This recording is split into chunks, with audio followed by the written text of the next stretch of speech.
Someone is lying awake, replaying a conversation they wish had gone differently. Someone is smiling while secretly wondering if they're enough. Someone is looking at your face and worrying about what you think of them. Here's the strange part. You think people spend their time thinking about you, but most of them are trapped inside a story that's entirely about themselves, and so are you. Think about the last time you walked into a crowded room. Maybe it was a coffee shop, a classroom, a meeting, a family gathering. You probably wondered, do I look awkward? Did I say something stupid? Are people judging me? It feels so real that you almost forget something important. Every single person in that room is asking almost the exact same questions. The confident guy checking his phone, he's wondering if he's falling behind in life. The woman laughing with her friends, she's hoping nobody notices she's exhausted.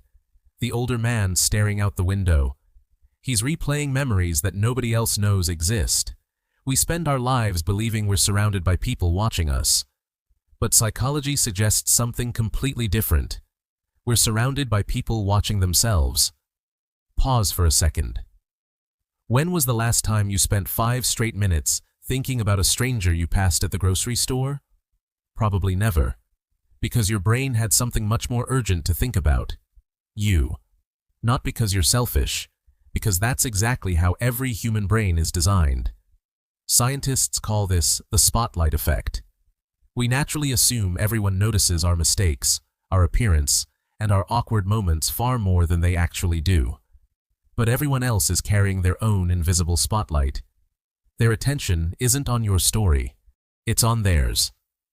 Now, here's where it gets interesting. If you could suddenly hear everyone's thoughts, you probably wouldn't hear anything dramatic. You wouldn't hear genius ideas every second. You wouldn't hear perfectly organized plans. Instead, you'd hear thousands of unfinished conversations. I should have said that differently. I hope they text back. What if I fail? I need to lose weight. I miss her. I wonder if my kids are okay.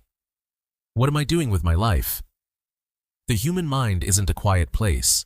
It's a crowded room that never stops talking, and most of those conversations aren't even happening in the present moment. Your brain spends an incredible amount of time traveling. Sometimes it's reliving yesterday. Sometimes it's rehearsing tomorrow. Sometimes it's imagining futures that never happen. Have you ever noticed how one tiny memory can completely change your mood? You smell a certain perfume, hear an old song, drive past a familiar street, and suddenly you're somewhere else entirely. That's because your brain doesn't just remember experiences, it rebuilds them. It pulls emotions into the present as if they're happening all over again. Now ask yourself something.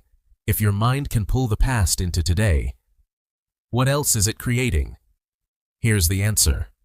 Most people aren't reacting to reality. They're reacting to the version of reality their brain predicts. Imagine someone doesn't answer your text. One mind thinks, they're probably busy. Another thinks, they're upset with me. A third thinks, they've stopped caring. Same situation. 3 completely different realities. Not because the world changed, because the mind filled in the missing information. Your brain hates uncertainty. It would rather invent an explanation than accept not knowing. That's why assumptions feel like facts, even when they're completely wrong. But there's another layer almost nobody talks about. Behind nearly every thought, there's a hidden question. Am I enough? Enough to be loved? Enough to succeed? Enough to belong? It doesn't matter if someone is 16 or 60, rich or struggling, popular or invisible. That question quietly follows almost everyone. Sometimes it hides behind ambition, sometimes behind perfectionism, sometimes behind endless scrolling on social media. People aren't always looking for entertainment.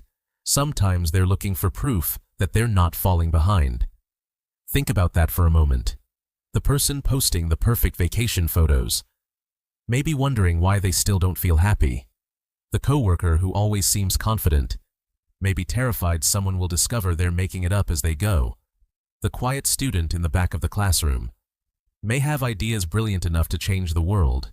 You never know which battle is happening inside someone else's mind, because thoughts rarely wear name tags.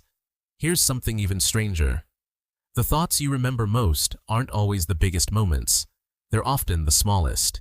The embarrassing joke, the missed opportunity, the awkward handshake. One sentence someone said 10 years ago.